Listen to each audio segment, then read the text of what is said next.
So hello guys, आप सब लोगों का स्वागत है मेरे नए ब्लॉग में। जैसा कि आपने थंबनेल से जान लिया होगा कि आज हम जाने वाले हैं बहुत ही ज़्यादा इंटरेस्टिंग जगह पे, जिसका नाम है राजीव गांधी जूलॉजिकल पार्क। ये ज़ू कतरज एरिया में सिचुएटेड है पूना के, इसलिए हमें पिंपरी चिंचवड़ से कतरज जाने में ज़्यादा टाइम लग गया। ये पार्क वीकली शुरू रहता है, सिर्फ वेडनेसडे को छोड़ के। आपको यकीन नहीं होगा कि ये जो ज़ू है वो 130 एकर्स लैंड में सिचुएटेड है, पर हमें अलग अलग सेक्शन मिलते हैं विजिट करने के लिए, जैसे टाइगर का अलग सेक्शन, लायन का अलग सेक्शन, एलिफेंट और स्नेक्स का।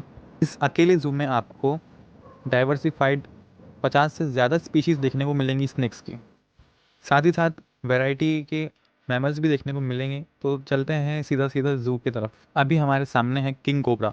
इसको तो सिर्फ हमने मूवीज़ में ही देखा है और आज इसके सामने हम लाइव देख रहे हैं इसको, जिसने बहुत सारे लोगों की जान लिया है मूवीज़ में। यहाँ पर हमें पाइथन और वाइपर स्नेक भी देखने को मिलते हैं।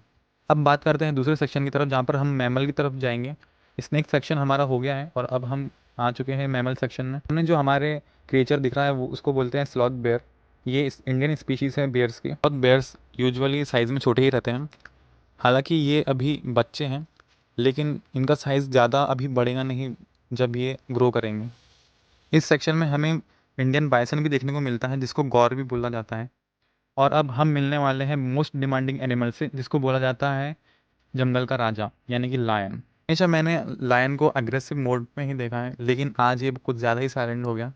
अभी मैं इसकी वीडियो ले रहा हूँ तो मैंने 30x जूम पर लगाया है और फिर भी इसका साइज़ बहुत मैसिव दिख रहा। दहाड़ने की आवाज़ बहुत ज़्यादा लाउड से हम भी डर गए थे और बाकी के एनिमल्स भी डर गए थे। फिर मुझे पता चला कि इसको जंगल का राजा क्यों कहा जाता है। ये हमसे नज़रें हटा ही नहीं रहा, बहुत गुस्से से देख रहा है वो। बढ़ते हैं आगे तो अब हमें देखने को मिलता है ब्लैक बक, यानी कि हिरन। हिरन बहुत ज़्यादा खूबसूरत है और इनकी जो सिंग है उनका डिज़ाइन कितना आइकॉनिक है। बक जो स्पीशीज़ है ये इंडिया में बहुत ज़्यादा रेयर है। पार्क में बर्ड्स की भी काफ़ी ज़्यादा स्पीशीज़ है, जैसे कॉक, पैराकिट्स और जो बर्ड्स के आजू बाजू घूमते रहते हैं वो। मैमल सेक्शन का जो थर्ड एनिमल है उसको अब हम विजिट करने वाले हैं, जो कि एलिफेंट। यहाँ पर हम ज़्यादा डीप में जा नहीं सकते।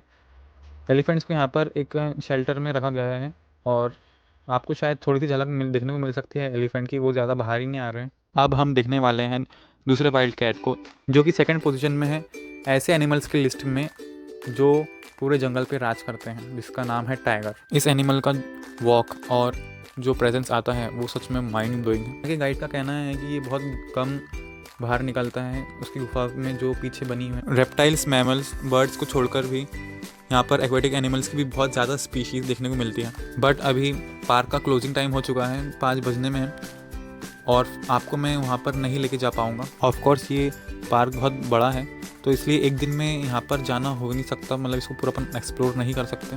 इस पार्क को कतरज पार्क के नाम से भी जाना जाता है। इस पार्क की इस्टेब्लिशमेंट लेट 80s में हुई थी एज पेशवे पार्क पुणे के अंदर, बट जैसी जैसी मॉडर्न फैसिलिटीज़ मिलती गई तो इसको 1999 में शिफ्ट किया गया एज अ कतराज पार्क, जो कि फिर मैनेज किया गया पुणे की म्यूनिसिपल कॉरपोरेशन के ज़रिए। पार्क में वाइल्ड लाइफ रिसर्च सेंटर भी है।